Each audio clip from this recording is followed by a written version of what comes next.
Hello viewers, আসসালামু আলাইকুম।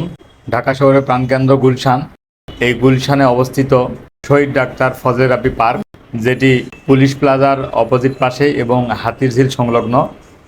আমার আজকে রিভিউটি এই ফজলে রাব্বি পার্ক নিয়ে, তো সাথে থাকুন, দেখতে থাকুন। Let's go.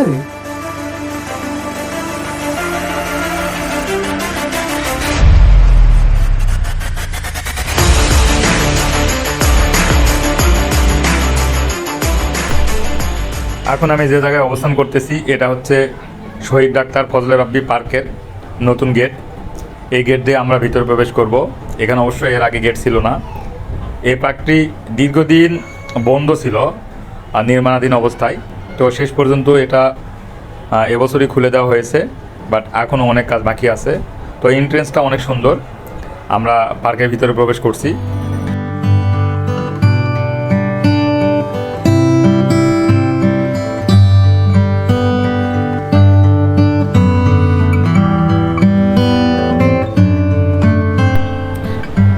এই পার্কটিতে আসার জন্য আপনাকে খুব বেশি কষ্ট করতে হবে না। গুলশান 1 নাম্বার এসে আপনি সোজা পুলিশ প্লাজার দিকে আসলেও পার্কটিতে আসতে পারবেন, কিংবা আপনি হাতিঝিল দিয়েও আসতে পারবেন। তো ওভারঅল বলতে গেলে এই পার্কটির পশ্চিম পার্শ্বে নিকেতন, পূর্ব পার্শ্বে পুলিশ প্লাজা এবং দক্ষিণ পার্শ্বে এবং উত্তর পার্শ্বে গুলশানেরই এলাকা হাতিরঝিল এবং গুলশান 1 নাম্বার গোল চত্বর রয়েছে। তো এই পার্কটিতে বিকালবেলা সকলে হাঁটাহাঁটি করার জন্য আসে এবং অনেকেই ফটো সেশনের জন্য আসছে। আমি সেগুলো ঘুরে ঘুরে দেখাবো।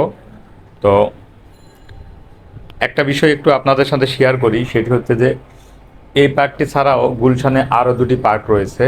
তার মধ্যে একটির নাম হচ্ছে শাহবুদ্দিন পার্ক এবং আরেকটি পার্কের নাম হচ্ছে তাজউদ্দিন পার্ক। এই দুটির অবস্থান হচ্ছে, তাজউদ্দিন পার্কের অবস্থান গুলশান 2 নাম্বার গোল চত্বরের আগে পিঙ্ক সিটির পাশে অবস্থান, আর শাহবুদ্দিন পার্কটি হচ্ছে গুলশান 2 নাম্বার থেকে আরও উত্তরে যেতে হবে। আপনার সিটি কর্পোরেশন বিল্ডিংয়ের ঠিক পিছনের দিকে শাহবুদ্দিন পার্কটি অবস্থিত। তো পুরা গুলশানকে 3টি পার্ক দ্বারা কাভার করা হয়েছে। এই 3টি পার্কে মোটামুটি প্রত্যেক দিন অনেক মানুষের সকালে এবং বিকালে আনাগোনা হয়।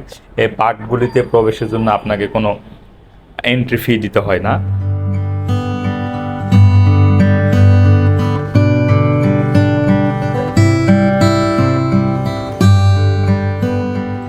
মোটামুটি 10 মিনিট হাঁটলেই আপনি পুরো পার্কটিকে কাভার করতে পারবেন, অর্থাৎ 1 রাউন্ড ঘুরে আসতে পারবেন। তো আমি একটু সামনের দিকে যাব, গিয়ে আপনাদেরকে পার্কের কাজগুলো দেখাবো।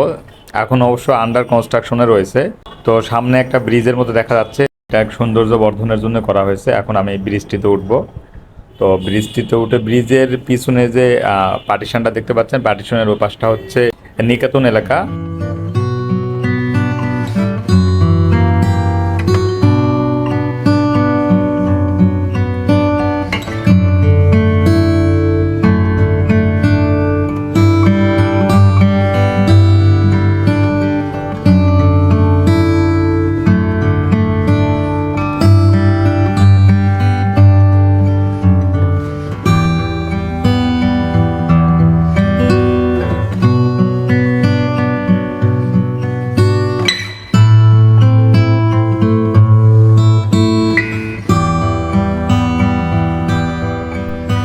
ব্রিজটা আসলে অনেক সুন্দর দেখার মতো এবং হেঁটে অনেক মজা পাওয়া যাচ্ছে।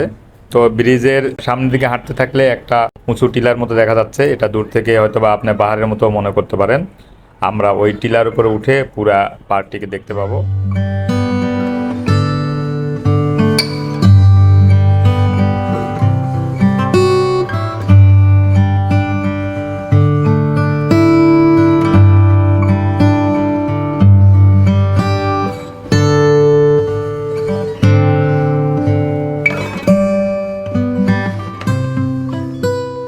যে বাচ্চাটিকে দেখতে পাচ্ছেন সেটা আমার ছেলে। ও সব সময় আমার সফর সঙ্গী, আর ছুটির দিনগুলোতে আমি যখন বাইরে বের হই ওকে নিয়ে বের হই। আমার প্রত্যেক হলিডেতেই একটা ফ্যামিলি ট্যুর থাকে, সেটা ঢাকার কাছে বা অদূরে বা ঢাকার বাইরে হতে পারে। তো অ্যাবিলিটি অনুযায়ী মুভমেন্টটা করাই ভালো।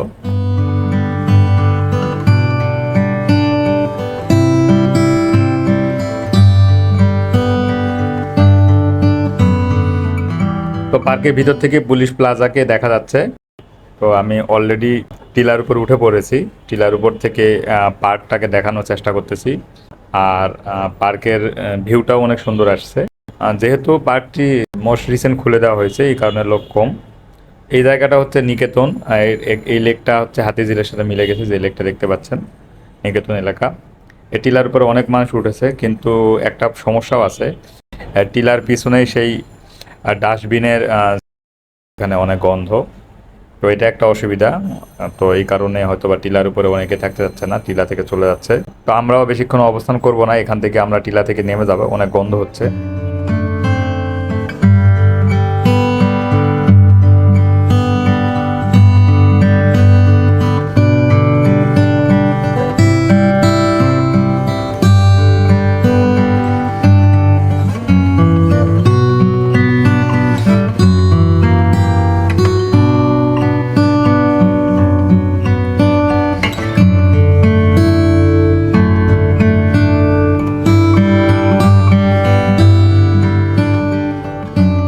এখান থেকে পুলিশ প্লাজাকে খুব সুন্দর দেখা যাচ্ছে।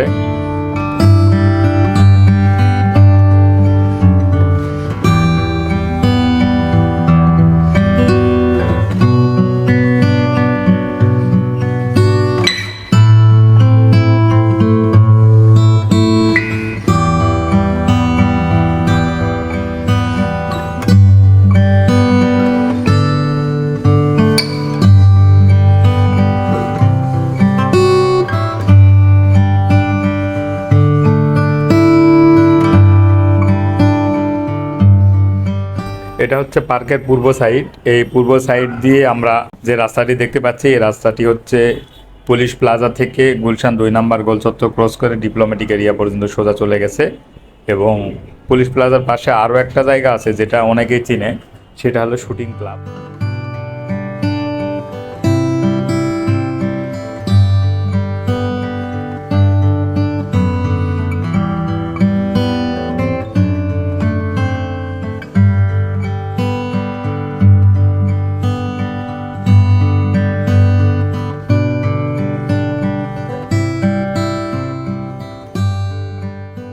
এই সাইড দিয়ে আমরা একটা পকেট গেট আছে, পকেট গেট দিয়ে আমরা পার্ক থেকে বের হয়ে চলে যাব।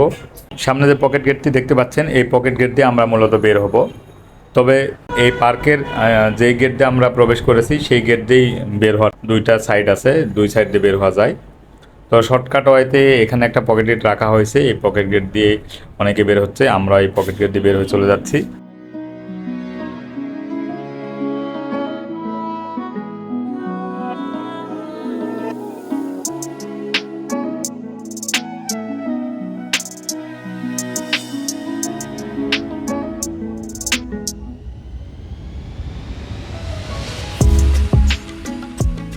তো আবারও আসবো নতুন কোনো ভিডিও নিয়ে, সেই পর্যন্ত সকলেই ভালো থাকবেন। ভিডিওটি যদি ভালো লাগে তাহলে লাইক, কমেন্ট, শেয়ার করবেন। পরবর্তীতে নতুন কোনো ভিডিও দেখতে চাইলে চ্যানেলটি সাবস্ক্রাইব করে সাথেই থাকবেন। আল্লাহ হাফেজ।